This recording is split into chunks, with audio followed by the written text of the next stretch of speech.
السلام عليكم. حبيت نتكلم عن الموضوع اللي صار في طريق الجمعة هذه، وشي وجع لي قلبي والله. أنا شفت برشا توانسة يعملوا في فيديوهات ويعملوا في سيكونسات وشويشر ليه وهما ضد الأتاك ومش عاجبهم الحاد، وذي حرية تعبير وناس مسكرة. حرية تعبير، ها؟ حرية تعبير يمثلك الرسول متاعك، ها؟ حرية تعبير يصورولك الرسول صلى الله عليه وسلم عريان، ويصوروه يرضع في بيبي، ويصوروه معناه على حاجات تحشم حتى الواحد باش يقول. هذه حرية تعبير اللي تحبوها معناه. ومحلاكم في النفاق وضربة ضربتين فلسطين وغزة ونحن مسلمين، وتلقاكم تعملوا في حاجات تقول الدنيا خليت.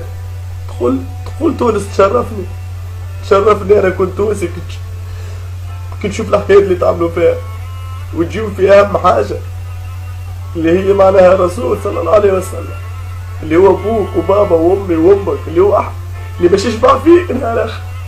يا خامش ويا خامشة، أنا الرسول اللي بكى عليكم قبل ما يشوفكم، رسول بكى عليكم قبل ما يشوفكم، تجي أنت وتقول لا ما يجيش هذه حرية تعبير.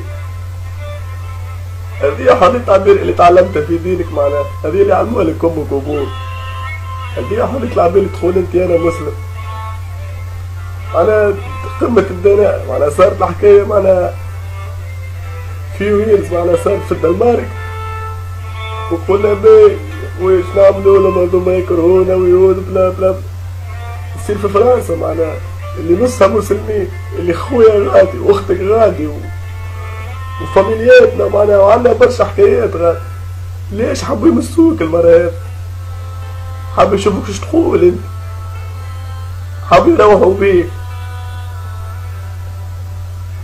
حبوا يعملوا لنا برشا حكايات انت ما تفهمهاش، خاطر يكرهونا. ليش نهار مسلم انت يصور فيه عيسى ولا موسى ولا عمل حكايه مشوم عليهم؟ علاش؟ خاطرنا نحبوهم، احنا نحبوا العباد الكل ونحترموهم، يحترمونا هما. انا نتمنى باش نشوف الرسول، نتمنى باش نشوفه.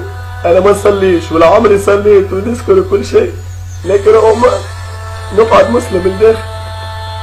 انا نتمنى باش نشوف الرسول، ونهار يجي باش نشوفوه عريان معناها على يدينا عباد مسخ.